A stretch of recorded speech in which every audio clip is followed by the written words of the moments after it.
મોહરમ તહેવારને લઈ પોલીસનું નાઇટમાં ફૂડ પેટ્રોલિંગ યોજાયું હતું। ભાગળ સહિતના વિસ્તારોમાં પોલીસનું ફૂડ પેટ્રોલિંગ યોજાયું હતું, જેમાં પોલીસ કમિશનર સહિતના ઉચ્ચ અધિકારીઓ હાજર હતા। સાથે જ પદાધિકારીઓને પણ હાજર રાખવામાં આવ્યા હતા। મોહરમનો તહેવાર શાંતિપૂર્ણ અને કોમી એકલાસમાં પૂર્ણ થાય તે માટે સમગ્ર રૂટની સમીક્ષા કરવામાં આવી હતી।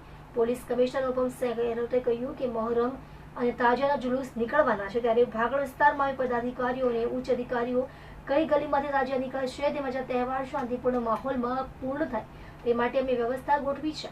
કોમી એકલાસ સાથે સમગ્ર તહેવાર પરિપૂર્ણ થાય તે માટે પેટ્રોલિંગ કરવામાં આવ્યું છે।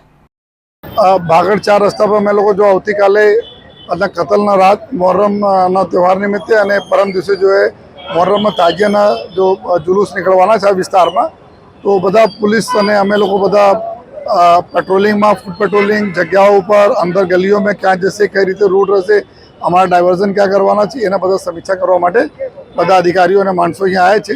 અત્યારે પણ અમે લોકો જો ફૂડ પેટ્રોલિંગ કરીને જોઈએ છીએ કે બધી વ્યવસ્થા સારી રીતે થાય, તહેવાર સારી રીતે કોમી ક્લાસ પૂરા પૂર્ણ થાય, આ પ્રકારની વ્યવસ્થાઓનું ધ્યાનમાં રાખી આજે બધા અમે લોકો અત્યારે પેટ્રોલિંગમાં નીકળ્યા છીએ।